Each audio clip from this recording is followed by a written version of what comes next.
Once nag-glorify natin ang ating Panginoon, makikita po natin at mapapailam sa karamihan ang kahalagahan ng ating Panginoon. Marami pong mga passages, biblical passages, na kung saan ay nagtuturo o nagsasabi that the purpose of the human is to give God praise and His glory. Makikita po natin yan sa Revelation 4:11. Na kung saan sinasabi natin, "Malapat ka, O Panginoon namin at Diyos namin, na tumanggap ng kaluwalhatian at ng kapurihan at ng kapangyarihan sapagkat nilikha mo ang lahat ng mga bagay." Kasama po tayo sa nilikha. At dahil sa iyo'y kaloob ay magsisilitaw at nangalilikha.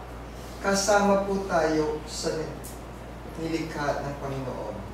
Kung kaya't dapat lamang natin na ibigay ang kaluwalhatian ng kanyang kapangyarihan. Uulit-ulitin ko po yung tanong na kung saan, why am I here? Why am I here? Unang-una po, sa Isaiah 43:7, sabi, kaya tayo naririto sa mundong ginagalawan natin is to glorify our God. Bawat tinatawag sa aking pangalan ay yaong aking nilikha, at sa aking kaluwalhatian yaong aking inayuan, oo, yaong aking ginawa. Sundan ko pa po sa panibagong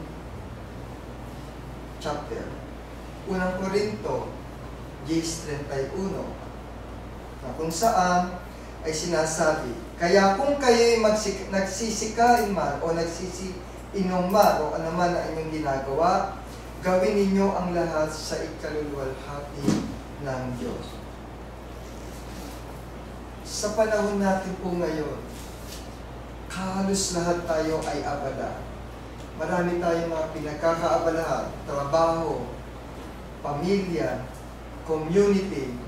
Halos lahat tayo ay maraming ginagawa sa araw-araw. At karamihan din naman po sa atin, nakakalimot na rin.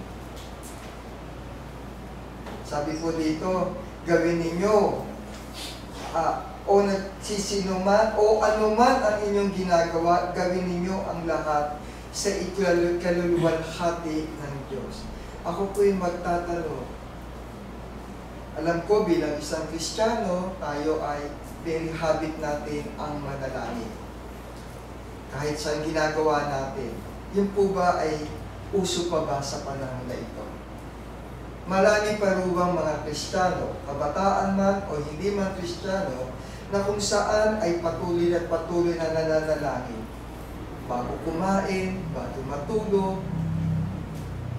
Pero kung ikaw, ang puso mo at isipan mo ay nasa Panginoon, kahit anong ginagawa mo, unang-unang pagising mo pa lamang sa umaga, kung ang iyong puso at isipan ay nakatuon sa Panginoon, yun ang unang-unang mo gagawin. Muli, tatanungin ko po kayo, why am I here? Bakit tayo nandito? Ano ang layunin natin sa mundo nito? To be reconciled to our God. To reconcile to our God through Jesus Christ. Sa Acts 17:20 po, nakasulat, ang mga panahon na kahangalan ay pinalipas na nga ng Diyos, dadapot ngayon ipinag-uutos sa mga tao na magagsisi silang lahat sa lahat ng dako. Kaya po tayo ay naririto para muling manubalik tayo sa ating Panginoon. Pero ano ang nangyayari? Para yatang lumalayo unti-unti ang tao. Kung mapapansin po ninyo, the more na dumadami ang populasyon sa mundo, the more na kumikilos ang kalaban ng Panginoon para ilayo tayo sa Kanya. Kaya kung mahina ang ating pananampalataya, yung kagustuhan ng Panginoon na tayo ay mga sisi sa ating mga kasalanan at hindi madala doon sa kumunoy ng kasalanan, mukhang dapat natin isipin mabuti.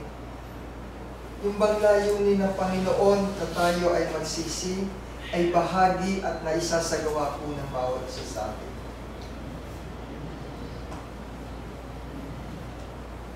Nakakalungkot po. At patuloy po sa 2 Peter 3:9. Hindi mapagpaliban ang Panginoon tungkol sa kanyang pangako na gaya ng pagpapalibang ipinalalagay ng iba. Akala po ng karamihan kasi tayo ay dahil mabait ang Panginoon, okay lang, tsaka na ako manunumbalik, saka na ako magsisisi.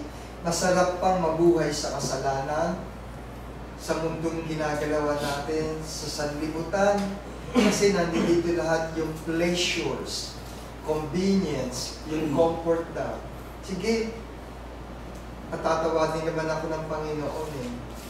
Pero, hindi mapagpaliban ang Panginoon. No one can ever tell kung hanggang kailan po at kung kailan ka dapat. Kundi mapagpahinuod sa inyo na hindi niya ibig na sinuman ay mapahamak, kundi ang lahat ay magsipagsisi. Kaya sa araw-araw, linggo-linggo, nananawagan ang ating Panginoon na huwag tayong makalimot, bagkus ay magsisi sa ating kasalanan.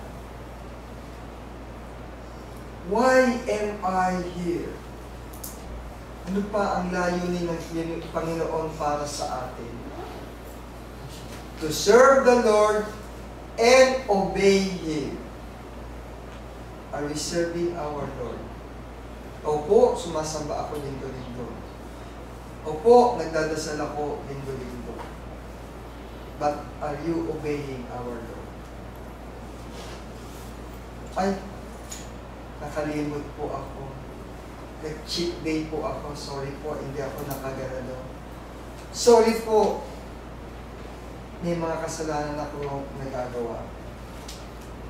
Bakit hindi po natin gayahin yung nasa Joshua, kung saan ang sinabi po, Joshua 24:24, at sinabi ng bayan kay Joshua, ang Panginoon nating Diyos ay aming paglilingkuran at ang kanyang tinig ay aming didigin. Taong bayan po ang nagsasabi kay Joshua na kanilang didigin ang Panginoon at kanilang paglilingkuran. Kaya natin yun. Patuloy at patuloy natin kakayanin gawin. Tuloy ko po sa Deuteronomy 13:4 na kung saan kayo lalakad ayon sa Panginoon niyang Diyos at matatakot sa Kanya at gaganap ng Kanyang mga utos at susunod sa Kanyang tinig at maglilingkod sa Kanya at lalakip sa Kanya. Gaganap ng Kanyang mga utos. Ilan lang po ba ang utos ng ating Panginoon sa atin? Wala na yung 10 utos, di ba po? Ilan na lang, Brother Jason, ang utos ng ating Panginoon? Marami pa rin po. Ilan ang nasusunod at na-observe natin upang masabi natin na talagang pinaglilingkuran natin ang ating Panginoon. Na talagang sinusunod natin ang ating Panginoon.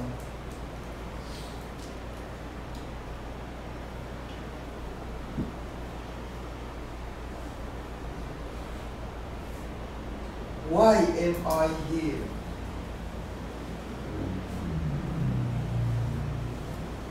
Sa Ecclesiastes 12:13, ito po, ito ang wakas ng bagay. Lahat ay narinig, ikaw ay matakot sa Diyos, at sundin mo ang Kanyang mga utos, sapagkat ito ang buong katungkulan ng tao. Ito ang layunin ng Diyos sa atin. Tayo po ay nabubuhay sa panahon ito. Ginawa tayo ng Diyos upang sambahin at paglingkuran siya. Hindi ang isipin natin kung ano yung gagawin ng Diyos sa atin.